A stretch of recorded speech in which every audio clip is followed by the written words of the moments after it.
আসসালামু আলাইকুম, স্বাগত জানাচ্ছি টিভি সন্ধ্যার সংবাদে। আপনাদের সঙ্গে আছি আমরা দুজন, আমি মালিহা হোসাইন এবং আমি মাহবুবা জারিন ডায়না। পরীক্ষার্থীদের আন্দোলনের মুখে স্থগিত থাকা এইচএসসি ও সমমান পরীক্ষা বাতিল করা হয়েছে। এ পর্যন্ত অনুষ্ঠিত পরীক্ষা এসএসসির ফলাফলের ভিত্তিতে মূল্যায়ন করা হবে। বিকেলে ঢাকা শিক্ষা বোর্ডের চেয়ারম্যান অধ্যাপক তপন কুমার সরকার এই তথ্য নিশ্চিত করেন। অনেক পরীক্ষার্থী আহত থাকায় শিক্ষার্থীদের দাবির প্রেক্ষিতে এমন সিদ্ধান্ত নেওয়া হয়। এর আগে সচিবালয়ে গিয়ে পরীক্ষার্থীরা বাকি পরীক্ষা না দেওয়ার দাবি জানায়। আশকুল আলমকে সঙ্গে নিয়ে আরো জানাচ্ছেন এয়ার বাদল। এইচএসসি পরীক্ষা চলমান থাকা অবস্থায় জুলাইয়ে কোটা সংস্কার আন্দোলন তীব্র হতে থাকে। রূপ নেয় বৈষম্য বিরোধী আন্দোলনে। শিক্ষার্থী আবু সাইদ হত্যার মাধ্যমে অগ্নিগর্ভ হয়ে ওঠে গোটা দেশ। 16 জুলাই থেকে 5 আগস্ট পর্যন্ত গুলিতে হতাহত হয় বহু শিক্ষার্থী। 30 জুন এইচএসসি ও সমমান পরীক্ষা শুরু হলেও কয়েক দফায় তা স্থগিত করা হয়। সবশেষ 11 সেপ্টেম্বর থেকে পরীক্ষা আরও 2 সপ্তাহ পেছানোর সিদ্ধান্ত নেওয়া হয়। কিন্তু অনেক শিক্ষার্থী আহত থাকায় সচিবালয়ে গিয়ে শিক্ষার্থীরা জড়ো হয়ে বাকি পরীক্ষা না নেয়ার দাবি জানায়। বৈষম্য বিরোধী ছাত্র আন্দোলনের সমন্বয়ক হাসনাত আবদুল্লাহর নেতৃত্বে শিক্ষা মন্ত্রণালয়ের সিনিয়র সচিব শেখ আব্দুর রশিদের সঙ্গে বৈঠক করেন তারা। আমরা চাই সাবজেক্ট মেপিংয়ের মাধ্যমে শীঘ্রই আমাদের যে 6-7টা পরীক্ষা হয় নাই ওগুলো এসএসসি থেকে নাম্বার নিয়ে শীঘ্রই মূল্যায়ন করা হোক। এমন পরিস্থিতিতে যৌক্তিক কারণে শিক্ষার্থীদের দাবি মেনে নেয় মন্ত্রণালয়। এইচএসসি ও সমমানের বাকি পরীক্ষা বাতিল করে সিদ্ধান্ত হয় মূল্যায়নের ভিত্তিতে ফলাফল দেয়ার। আমরা যে রুটিন ঘোষণা করেছিলাম অবশিষ্ট পরীক্ষার জন্য, সেই পরীক্ষাগুলো আমরা বাতিল করছি। আজকের এখান থেকে আমরা ওই অবশিষ্ট পরীক্ষাগুলো বাতিল ঘোষণা করছি। এআর বাদল, আরটিভি, ঢাকা। ক্ষমতাচ্যুত আওয়ামী লীগ সরকারের রেখে যাওয়া 18 লাখ কোটি টাকা ঋণের বোঝা সামাল দেয়া অন্তর্বর্তীকালীন সরকারের জন্য বড় চাপ বলে মন্তব্য করেছেন অর্থ উপদেষ্টা সালেউদ্দিন আহমেদ। বিষয়টি সমাধানের জন্য ঋণদাতাদের সঙ্গে আলোচনা শুরু করেছে সরকার। চীন থেকে নেয়া ঋণের সুদের হার ও পরিশোধের সময় বাড়ানোর প্রস্তাব করা হয়েছে। সচিবালয়ে চীনের রাষ্ট্রদূত দেখা করতে গেলে উপদেষ্টা জানান চীনা প্রকল্পগুলো অব্যাহত থাকবে। সাদিয়া কানেজের রিপোর্টে বিস্তারিত। শেখ হাসিনা সরকারের আমলে নেয়া দেশি বিদেশি বিশাল ঋণের চাপ সামাল দিতে হিমশিম খেতে হচ্ছে অন্তর্বর্তীকালীন সরকারকে। কিভাবে কিস্তি পরিশোধ করা হবে তা নিয়ে চাপের মধ্যে নীতি নির্ধারকরা। সচিবালয়ে চীনা রাষ্ট্রদূত ইয়াং ওয়েন ও কানাডার হাই কমিশনার লিলি নিকলসের সঙ্গে বৈঠক শেষে অর্থ উপদেষ্টা জানান সমাধানের চেষ্টা চলছে। বিশেষ আগের সরকার যে সমস্যাগুলো তৈরি করে দিয়েছে তা হরেন্ডাস। আমরা আর্থিক দিয়ে সারে তুমি তো যেন ফরেন ট্রেড নিয়ে, তাই না, কত লোক এখন আমরা প্রেশারে করে দিই। অনেক প্রজেক্টগুলো তোমার না নিলেও চলতো, এখন কিন্তু বোঝা আমাদের উপরে পড়ছে, আপনাদের উপর ঋণের বোঝা পড়ে যাচ্ছে, তাই না। সেগুলো তো একটা খুব দুঃখজনক ব্যাপার। অতএব আমরা চেষ্টা করবো যতটুকু বিষয় করতে, সাহায্য করতে। আমাদের যে টিমটা আছে, আমি আছি, আপনার আরও বিখ্যাত লোকজন আছে, দেখবেন we are aware of the problem যেটা ক্রিয়েট করে গেছে, চ্যালেঞ্জগুলো আছে। চীন থেকে নেয়া সুদের হার কমানো ও পরিশোধের সময় বাড়ানোর প্রস্তাব দিয়েছে সরকার। এটা নিয়ে তো আমাদের নিজেদের মধ্যে কথা হচ্ছে, এখানে Bangladesh bank is all involve, তাই না। চীনা রাষ্ট্রদূত চলমান প্রকল্প এগিয়ে নেয়ার কথা জানান। এক প্রশ্নের জবাবে অর্থ উপদেষ্টা জানান 1000 টাকার নোট বাতিলের কোনো সিদ্ধান্ত নেওয়া হয়নি। সাদিয়া কানিজ, আরটিভি, ঢাকা। ব্যবসার নামে ব্যাংক লুট করে যারা কোটি কোটি টাকা হাতিয়ে নিয়েছেন তারা প্রকৃত ব্যবসায়ী নন, দুর্বৃত্ত। এদের বিরুদ্ধে কঠোর শাস্তি নিশ্চিত করা জরুরি। দুপুরে বাংলাদেশ ব্যাংকের গভর্নরের সঙ্গে এফবিসিসিআই প্রতিনিধি দলের সাক্ষাৎ শেষে এমন মন্তব্য করেন ব্যবসায়ী নেতারা। পরে সংবাদ সম্মেলনে গভর্নর জানান অসাধু ব্যাংকগুলো সংস্কারে শীঘ্রই ব্যাংকিং কমিশন করতে যাচ্ছে সরকার। আর আগামী 6 মাসের মধ্যে মূল্যস্ফীতি প্রায় অর্ধেকে নেমে আসবে। 1000 টাকা নোট বাতিলের কোনো সিদ্ধান্ত হয়নি বলেও জানান গভর্নর। সালেম মালিকের রিপোর্ট। ছাত্র জনতার গণ অভ্যুত্থানের পর উন্নত সমৃদ্ধ বৈষম্যহীন রাষ্ট্র গড়ার পথে দেশবাসী, যেখানে ব্যবসায়ীদের জন্য জরুরি বাণিজ্য সম্প্রসারণে অবারিত সুযোগ। আর এমন উদ্দেশ্যকে সামনে রেখে ব্যবসায়ীদের শীর্ষ সংগঠন এফবিসিসিআইর বর্তমান ও 2জন সাবেক সভাপতি সাক্ষাৎ করেন বাংলাদেশ ব্যাংকের নবনিযুক্ত গভর্নর ডক্টর আহসান এইচ মনসুরের সঙ্গে। সাক্ষাৎ শেষে সংগঠনের সভাপতি জানান, বর্তমান অর্থনৈতিক বাস্তবতায় ঋণের কিস্তি পরিশোধের শর্ত শিথিল করা জরুরি। 3 মাস অথবা 6 মাস এটা টাইম যদি বাড়ায় দেয় তাহলে ডিফল্টারের সংখ্যা কমবে, নাহলে আমরা মনে করি যে অনেক বেশি ডিফল্টার হয়ে যাবে। এ সময় সাবেক সভাপতি আব্দুল আর মিন্টু বলেন, ব্যাংকের অর্থ লুটপাটে জড়িতরা দুর্বৃত্ত। কঠোরভাবে বলা হচ্ছে যে যারা সম্পদ লুট করছে, অন্যায়ভাবে সম্পদ অর্জন করছে সৃষ্টি না করে, এবং তারা ব্যাংকগুলো লুট করছে, তাদের বিরুদ্ধে কঠোর শাস্তি নেওয়ার জন্য আমরা বলে আসছি এবং ওনারাও ওয়াদা করছে কঠোর শাস্তি নেবেন। পরে সাংবাদিকদের সঙ্গে কথা বলেন কেন্দ্র ব্যাংকের গভর্নর, জানান এস আলম গ্রুপের লুটপাট বন্ধে ব্যবস্থা নেওয়া হয়েছে। ব্যাংক খাত সংস্কারে আসছে ব্যাংকিং কমিশন। ব্যাংকিং কমিশনের কথা আমরা বলছি, খুব দ্রুত সেটাকে আমরা এস্টাবলিশ করার চেষ্টা করব। হয়তো 2-1 সপ্তাহের মধ্যেই আমরা এটা ঘোষণাতে যেতে পারবো। দুর্বল ব্যাংক এবং ট্রাবল ব্যাংক যেগুলো আছে সেগুলোকে আমরা ব্যাংক বাই ব্যাংক আমরা অ্যাড্রেস করার চেষ্টা করব, এবং শুরুতেই হয়তো বড় ব্যাংকগুলোকে নিয়ে শুরু করতে হবে, কারণ তারাই হচ্ছে সিস্টেমিক্যালি ইম্পর্টেন্ট ব্যাংক। নিত্য পণ্যের দাম কমিয়ে আনতে জোর চেষ্টা করা হচ্ছে বলেও জানান তিনি। যথাযথভাবে আমি মনে করি 6 থেকে 8 মাসের মধ্যেই আমরা মূল্যস্ফীতিকে একটা ভালো জায়গায় নিয়ে আসতে পারবো। হয়তো সিঙ্গেল ডিজিটের মাঝামাঝি নাগাদ, মানে 5-6% মধ্যে নামিয়ে আনা সম্ভব হবে বলে আশা করি। দেখা যাক। এ সময় 1000 টাকার নোট বাতিলে কোনো সিদ্ধান্ত হয়নি বলেও জানান গভর্নর। কোনো ধরনের পরিকল্পনা আমাদের নাই, সেটা নিয়ে যেন কোনো গুজব সৃষ্টি না হয় আপনারা পরিষ্কারভাবে বলে দেন। সেলিম মালিক, RTV, ঢাকা। গেল সরকারের নানা কর্মকাণ্ডে দেশে অর্থনৈতিক পরিস্থিতি বিপর্যয়ের মধ্য দিয়ে গেলেও সরকারের সংস্কারের মধ্য দিয়ে দ্রুত উত্তরণ সম্ভব বলে মন্তব্য করেন প্রধান উপদেষ্টা ডক্টর মোহাম্মদ ইউনূস। বিকেলে রাষ্ট্রীয় অতিথি ভবন যমুনায় ইন্টারন্যাশনাল চেম্বার অব কমার্স বাংলাদেশের নেতৃবৃন্দের সঙ্গে বৈঠকে এ মন্তব্য করেন তিনি।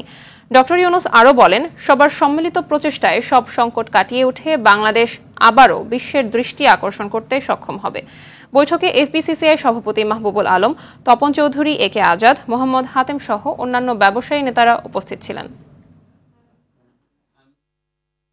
ছাত্র জনতার গণ অভ্যুত্থানে গণহত্যার দায়ে দেশব্যাপী সাবেক প্রধানমন্ত্রী শেখ হাসিনা সহ আওয়ামী লীগ সরকারের মন্ত্রী, এমপি, দলীয় নেতা ও প্রশাসনের বিভিন্ন পর্যায়ের ব্যক্তিদের বিরুদ্ধে মামলা হচ্ছে। এবার শেখ হাসিনার সঙ্গে আসামি করা হয়েছে তার বোন শেখ রেহানা, ছেলে সজীব ওয়াজেদ জয় ও মেয়ে সাইমা ওয়াজেদ পুতুলকেও। 2013 সালে শাপলা চত্বরে হেফাজতের ঘটনায়ও গণহত্যার অভিযোগে মামলা হয়েছে আন্তর্জাতিক অপরাধ ট্রাইব্যুনালে। ট্রাইব্যুনাল পুনর্গঠন হলে শেখ হাসিনা সহ যাদের নামে হত্যা, গণহত্যার অভিযোগ এসেছে তাদের সবার বিরুদ্ধে গ্রেপ্তারি পরোয়ানা জারির আবেদন করবে তদন্ত সংস্থা। খানাল আমিনের রিপোর্টে বিস্তারিত।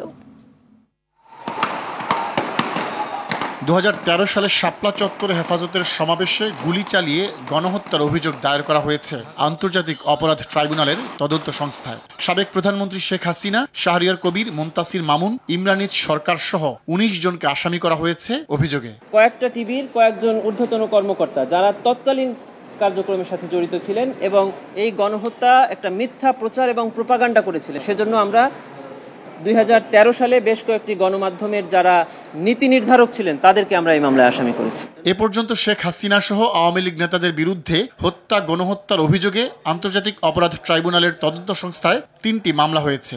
সোমবার মিরপুরের শিক্ষার্থী আলভিকে হত্যার ঘটনায় শেখ হাসিনা, হাসানুল হক ইনু, রাশেদ খান মেনন ও আনোয়ার হোসেন মঞ্জু সহ 27 জনের বিরুদ্ধে অভিযোগ দায়ের করা হয়। দল হিসেবে আওয়ামী লীগ ও এর সহযোগী সংগঠনকেও আসামি করা হয়েছে। তদন্ত সংস্থা জানিয়েছে, ট্রাইব্যুনাল পুনর্গঠন হলে শেখ হাসিনা সহ যাদের নামে হত্যা, গণহত্যার অভিযোগ এসেছে তাদের সবার বিরুদ্ধে গ্রেপ্তারি পরোয়ানা জারির আবেদন করা হবে। তদন্তকারী কর্মকর্তা আমাদের জানিয়েছেন যে ট্রাইব্যুনাল পুনর্গঠন হওয়ার সাথে সাথেই তিনি ট্রাইব্যুনালে এই আসামিদের বিরুদ্ধে গ্রেফতারি পরোয়ানা চাইবেন এবং তাদেরকে গ্রেফতার করার জন্য উদ্যোগ গ্রহণ করবেন। রাজধানীর যাত্রাবাড়িতে গুলি করে ফলের দোকানি মোহাম্মদ ফরিদ শেখকে হত্যার অভিযোগে সাবেক প্রধানমন্ত্রী শেখ হাসিনা, তার বোন শেখ রেহানা, ছেলে সজীব ওয়াজেদ জয় ও মেয়ে সাইমা ওয়াজেদ পুতুল সহ 21 জনের বিরুদ্ধে দায়ের করা মামলা তদন্ত করতে পিবিআইকে নির্দেশ দিয়েছে আদালত। রাজধানীর লক্ষ্মীবাজার এলাকায় গুলিতে কবি নজরুল কলেজের ছাত্র ওমর ফারুক হত্যার অভিযোগে শেখ হাসিনা সহ 49 জনের বিরুদ্ধে সূত্রাপুর থানাকে মামলা নিতে নির্দেশ দিয়েছে আদালত। আদাবরে গার্মেন্টস কর্মী সোহেল রানাকে গুলি করে হত্যার অভিযোগে আওয়ামী লীগ সভানেত্রী সহ 25 জনকে আসামি করে মামলা হয়েছে। রংপুরে গুলিতে সাজ্জাদ হোসেন নিহতের ঘটনায় মামলা হয়েছে, যাতে শেখ হাসিনার পাশাপাশি আসামি করা হয়েছে তার বোন শেখ রেহানাকেও। রংপুরে অটোচালক মানিক মিয়া নিহতের ঘটনায়ও শেখ হাসিনা সহ 119 জনকে আসামি করে আদালতে মামলা হয়েছে। রাজশাহীতে শিক্ষার্থী আবু রায়হান নিহতের ঘটনায় সাবেক মেয়র খায়রুজ্জামান লিটন সহ অজ্ঞাতনামা আরো 1200 জনকে আসামি করা হয়েছে। মামলা হয়েছে কুমিল্লার সাবেক সংসদ সদস্য আকম বাহাউদ্দিন বাহার ও তার মেয়ে সাবেক মেয়র তাহসিন বাহার সূচনা সহ অজ্ঞাত আরো 150 জনের বিরুদ্ধে। হত্যাচেষ্টা, মারধর ও হুমকির অভিযোগে পুলিশের সাবেক মহাপরিদর্শক চৌধুরী আব্দুল্লাহ আল মামুন ও ডিএমপির সাবেক কমিশনার খন্দকার গোলাম ফারুক সহ 15 পুলিশ কর্মকর্তার বিরুদ্ধে মামলা নিতে কোতোয়ালি থানাকে নির্দেশ দিয়েছে ঢাকার সিএমএম আদালত। খান আলামিন, RTV, ঢাকা। মুদি দোকানদার আবু সায়েদ হত্যা মামলায় সাবেক সমাজ কল্যাণ মন্ত্রী ডাক্তার দীপু মনির 4 দিন এবং সাবেক ক্রীড়া উপমন্ত্রী আরিফ খান জয়ের 5 দিনের রিমান্ড মঞ্জুর করেছেন আদালত। বিকেলে অতিরিক্ত চিফ মেট্রোপলিটন ম্যাজিস্ট্রেট সুলতান সোহাগ উদ্দিন এই আদেশ দেন। সোমবার রাজধানীর বারিধারা ডিওএইচএস ও ধানমন্ডি থেকে তাদের গ্রেপ্তার করা হয়। ইকবাল অনিকের সাথে নিয়ে সুমন তানভীরের রিপোর্ট। আওয়ামী লীগ সরকারের সাবেক মন্ত্রী দীপু মনিকে কোর্টে তোলার খবরে আদালত পাড়ায় শুরু হয় আইনজীবী ও সাধারণ জনতার বিক্ষোভ। মঙ্গলবার বিকেল 3টার পর দীপু মনি ও সাবেক উপমন্ত্রী আরিফ খান জয়কে বহন করা পিজন ভ্যানটি সিএমএম আদালতের সামনে আসলে বেড়ে যায় বিক্ষোভের মাত্রা। গেটেই আটকে দেওয়া হয় গাড়ি। পরে অতিরিক্ত পুলিশের সহায়তায় গারদখানায় ঢোকানো হয় 2টি মাইক্রো। এর কিছু সময় পর গারদখানা থেকে হাসি মুখে বের হতে দেখা যায় দুজনকে।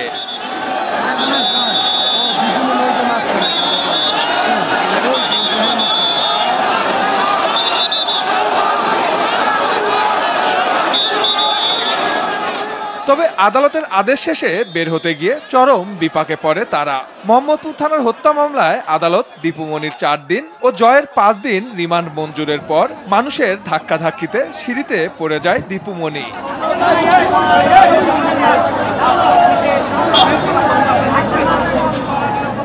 চাপ সামলাতে বাড়তি নিরাপত্তায় তাদের আবার গারদখানায় ঢোকানো হয়। এ সময় উত্তেজিত জনতাকে মারমুখী ভূমিকায় দেখা যায়। আইনজীবীরা জানান, মামলায় এজাহারভুক্ত আসামি না হয় 2 পক্ষের শুনানি শেষে রিমান্ড মঞ্জুর করেছেন আদালত। দীপু মনি তার বিরুদ্ধে এই মামলায় হত্যার সঙ্গে জড়িত, কিন্তু আপনারা জানেন তার বিরুদ্ধে শিক্ষা ব্যবস্থাকে ধ্বংস করা এবং দেশে দুর্নীতি এবং ব্যবস্থা সঙ্গে জড়িত, লুটপাটের জড়িত এবং সমস্ত অপকর্মের সঙ্গে সে সরাসরি জড়িত এবং সে শেখ হাসিনার খুব কাছে থেকে এই সব ষড়যন্ত্রগুলির সঙ্গে সে জড়িত ছিল।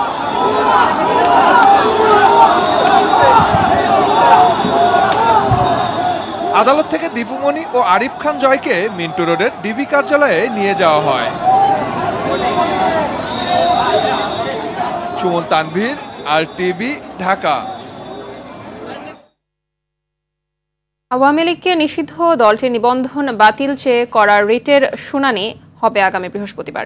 বিচারপতি AK মাসাদুজ্জামান ও বিচারপতি মোহাম্মদ মাহবুব উল ইসলামের ডিভিশন বেঞ্চ শুনানির জন্য এই দিন ঠিক করেন।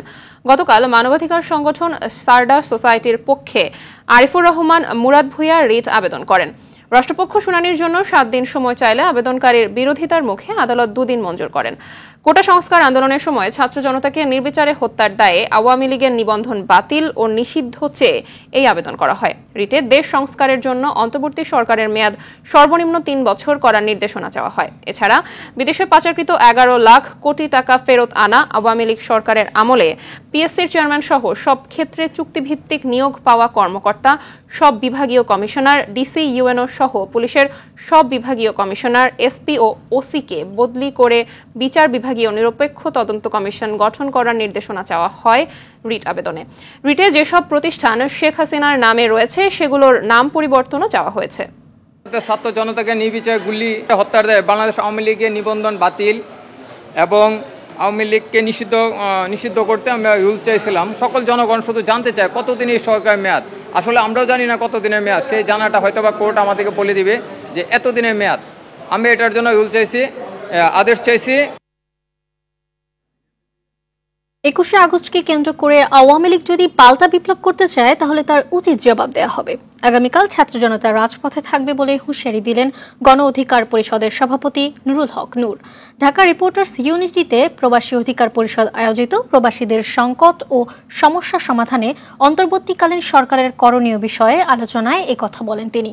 নূর আরও বলেন, কোনো রাজনৈতিক দলের নেতারা যদি কোথাও চাঁদাবাজি করে তাদের হাত ভেঙে দিতে হবে। সভায় আলোচকরা বলেন, বৈষম্য বিরোধী আন্দোলনের সাথে সংহতি প্রকাশ করার অপরাধে যেসব প্রবাসীদের জেল হয়েছে তাদের দ্রুত মুক্ত করতে অন্তর্বর্তীকালীন সরকারকে দ্রুত পদক্ষেপ নিতে হবে। বাংলাদেশ সহ বিদেশের দূতাবাসে ভিআইপি ও শ্রমিকদের সমান সুযোগ দিতে হবে।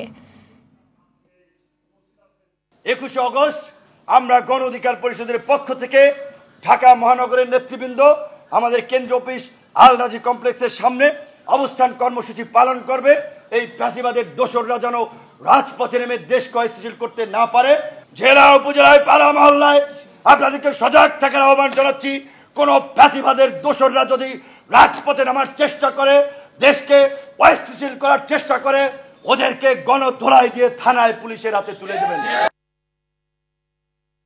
জাতিকে ঋণের জালে আবদ্ধ করে ভারতে বসে ছাত্র জনতার বিপ্লবকে নস্যাৎ করার চক্রান্ত করছে শেখ হাসিনা, এমন মন্তব্য করেছেন বিএনপি মহাসচিব মির্জা ফখরুল ইসলাম আলমগীর।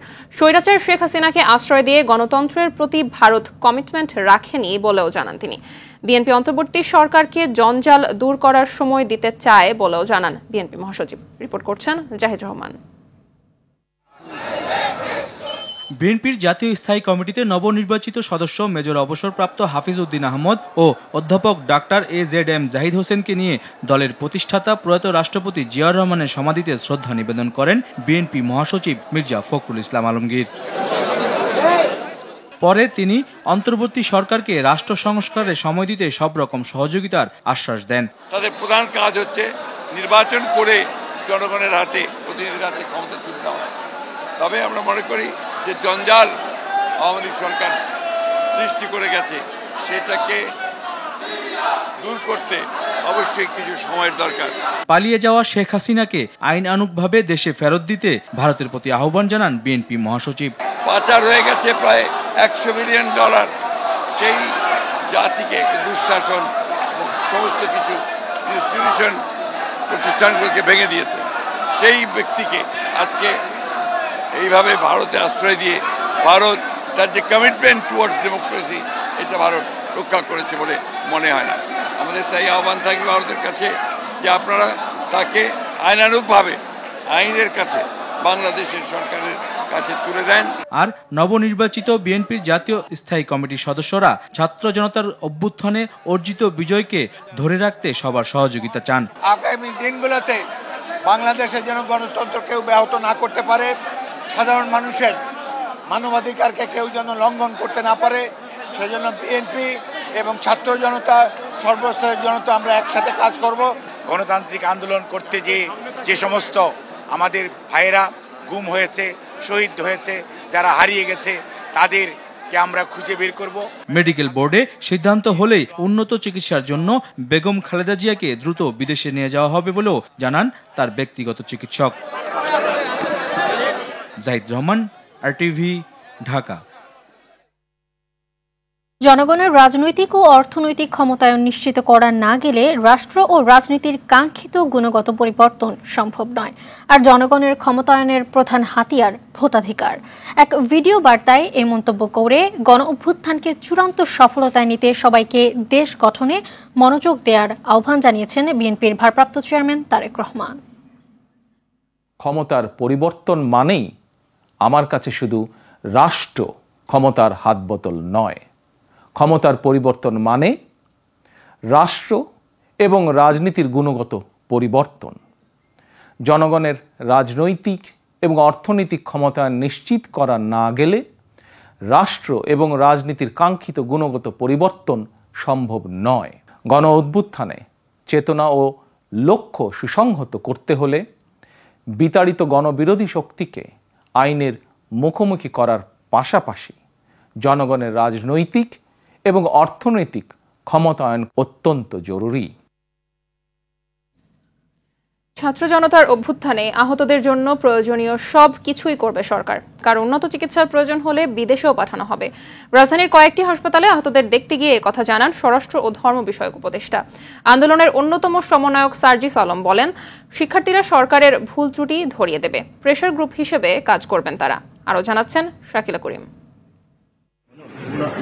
বৈষম্য বিরোধী ছাত্র আন্দোলনে আহতদের বড় অংশ চিকিৎসা নিচ্ছেন রাজধানীর বিভিন্ন হাসপাতালে। তাদের খোঁজ নিতে সকালে শেরেবাংলা নগরের জাতীয় অর্থোপেডিক হাসপাতাল ও জাতীয় চক্ষু বিজ্ঞান ইনস্টিটিউটে যান স্বরাষ্ট্র উপদেষ্টা। তিনি জানান, আহতদের সব রকম সহায়তা দেবে সরকার। ভালো কেয়ার নিচ্ছে এবং এদের কোনো আপাতত এদের কোনো নেই। আমরা এদের যত ধরনের সাহায্য সহযোগিতার দরকার হবে আমরা সব করব। ঢাকা মেডিকেল কলেজ হাসপাতাল ও শেখ হাসিনা জাতীয় বার্ন ও প্লাস্টিক সার্জারি ইনস্টিটিউটে আহতদের খোঁজ খবর নেন ধর্ম বিষয়ক উপদেষ্টা। বিদেশে পাঠানোর যদি প্রয়োজন পড়ে ডাক্তারদের বিশেষজ্ঞদের পরামর্শে, এটাও বাংলাদেশ গভর্নমেন্ট বাইরে পাঠানোর জন্য প্রস্তুত আছে। জুলাই বিপ্লবেরকে কেন্দ্র করে একটা ফাউন্ডেশন করার আমরা কাঠামো তৈরি করেছি। মাননীয় প্রধান উপদেষ্টা বলেছেন যে আমরা এরকম একটা ফাউন্ডেশন করতে যাচ্ছি। যারা আহত তাদের চিকিৎসা হবে, যারা শহীদ হয়েছেন তাদের পরিবারের ভরণ পোষণের খরচ ওই ফাউন্ডেশন থেকে যাবে। এ সময় আন্দোলনের অন্যতম সমন্বয়ক সার্জিস আলম বলেন, কেউ কেউ অভিযোগ করলেও আহতদের চিকিৎসার নামে বৈষম্য বিরোধী ছাত্র আন্দোলনের কেউ কোনো অর্থ লেনদেন করছে না। যে ভাই বোনেরা আমাদের জন্য রাস্তায় নেমেছে তাদের পাশে দাঁড়ানো এখন আমাদের সবচেয়ে বড় দায়বদ্ধতা। আমরা যারা রয়েছি আসলে মাঠে, আমরা একটা প্রেসার গ্রুপ। আমরা যেমন প্রেসারে রেখেছিলাম যখন অন্য কোনো দল ক্ষমতায় ছিল, তখন আমরা এই অন্তর্বর্তীকালীন সরকারকেও প্রেসারেই রাখবো। তারা যেই কাজগুলো তাদের করা উচিত, তারা যদি এই কাজটি না করে আমরা অবশ্যই তাদের ভুলগুলো তাদের চোখে আঙুল দিয়ে দেখিয়ে দিই। এ সময় আহতদের চিকিৎসার জন্য আজ সুন্নাহ ফাউন্ডেশন থেকে 5 কোটি টাকা সহায়তা দেওয়া হয়। শাকিলা করিম, RTV, ঢাকা। তনু, মুনিয়া, নুসরাত হত্যাকারীদের বিচারের মুখোমুখি করার দাবি জানিয়েছেন নারী নেত্রীরা। মঙ্গলবার অন্তর্বর্তী সরকারের প্রধান উপদেষ্টা ডক্টর মোহাম্মদ ইউনূসের সঙ্গে দেখা করে এই দাবি জানান তারা। বৈঠক শেষে পরিবেশ ও পানি উপদেষ্টা সৈয়দা রিজওয়ানা হাসান জানান, সমাজে নারীদের ন্যায্য অধিকার প্রতিষ্ঠায় উইমেন রাইটস কমিশন গঠনের প্রস্তাব করা হয়েছে। শরীয়ত খানের রিপোর্টে বিস্তারিত। 2021 সালের 26 এপ্রিল রাজধানীর গুলশানের একটি ফ্ল্যাট থেকে গলায় ওড়না পেঁচানো অবস্থায় মোশাররত জাহান মুনিয়ার লাশ উদ্ধার করে পুলিশ। আত্মহত্যায় প্ররোচনার অভিযোগ এনে আনভির সোবহানের বিরুদ্ধে সে রাতেই গুলশান থানায় মামলা করেন মুনিয়ার বোন নুসরাত জাহান তানিয়া। তবে সে মামলায় অব্যাহতি পেয়ে যান আনভির।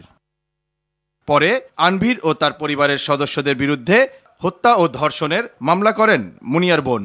চলতি বছরের মার্চে সেই মামলা থেকেও অব্যাহতি পান আনভির সহ 8 জন।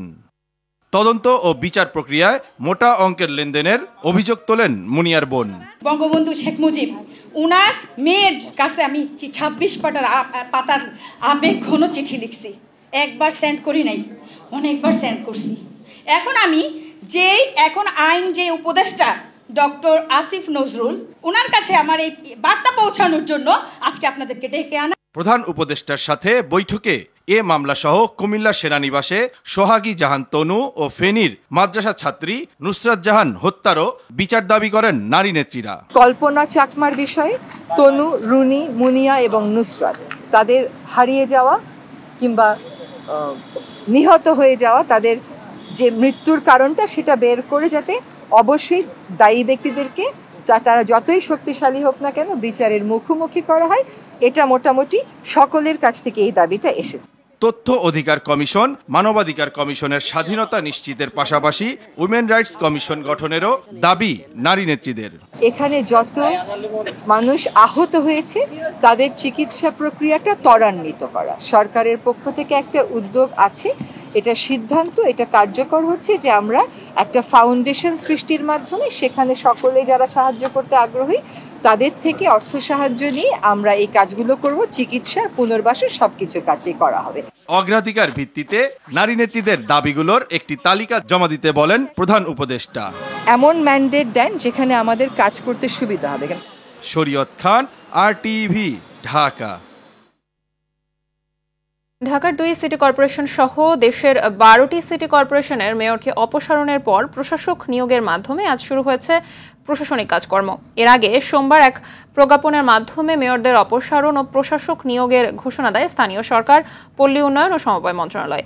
এছাড়া আলাদা আলাদা প্রজ্ঞাপন জারি করে পৌরসভার মেয়র এবং উপজেলা ও জেলা পরিষদের চেয়ারম্যানগণকে অপসারণ করে প্রশাসক নিয়োগ প্রদান করা হয়েছে। তবে ইউনিয়ন পরিষদের চেয়ারম্যানগণের বিষয়ে এখনো কোনো সিদ্ধান্ত হয়নি। অন্যদিকে কাজে যোগ দিয়ে ঢাকা উত্তর সিটি কর্পোরেশনের নবনিযুক্ত প্রশাসক মোহাম্মদ মাহমুদুল হাসান জানিয়েছেন, ছাত্র জনতাকে সম্পৃক্ত করে নাগরিক সেবা নিশ্চিত করতে দায়িত্বশীলতার সাথে কাজ করে যাবে ডিএনসিসি। কাজে যোগ দিয়েছেন মেট্রো রেলের কর্মকর্তা কর্মচারীরা। দ্রুততম সময়ে মেট্রো রেল চলাচলের উপযোগী করতে নিজ নিজ অবস্থান থেকে ভূমিকা পালন করবেন তারা। এই উপলক্ষে সচিবালয় মেট্রো স্টেশন পরিদর্শন করেছেন সড়ক পরিবহন বিভাগের সিনিয়র সচিব এহসানুল হক। এ সময় কর্মকর্তা কর্মচারীদের সঙ্গে আলোচনা করেন তিনি। আগামী রোববার মেট্রো রেল চালুর আশা করছে কর্তৃপক্ষ। তবে মেরামত ও সংস্কারের প্রয়োজনীয়তা থাকায় কাজীপাড়া ও মিরপুর 10 স্টেশন দুটি বন্ধ থাকবে। কোটা বিরোধী আন্দোলন চলাকালে 17 জুলাই দুর্বৃত্তদের দেয়া আগুন ও ভাঙচুরের প্রেক্ষিতে বন্ধ হয়ে যায় মেট্রো রেল চলাচল।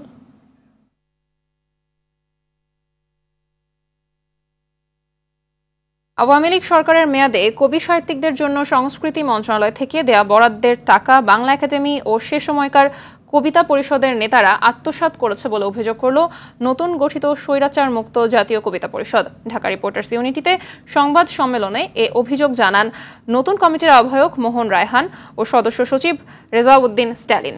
কবিরা আরও বলেন, আওয়ামী লীগ সরকারের মেয়াদে কবি সাহিত্যিকদের স্বাধীনভাবে মত প্রকাশ করতে দেয়া হয়নি। কবিতা পরিষদকে দলীয়করণ করা হয়েছে। গত কমিটি বিলুপ্ত করে 17 আগস্ট 15 সদস্যের আহ্বায়ক কমিটি গঠন করা হয়েছে।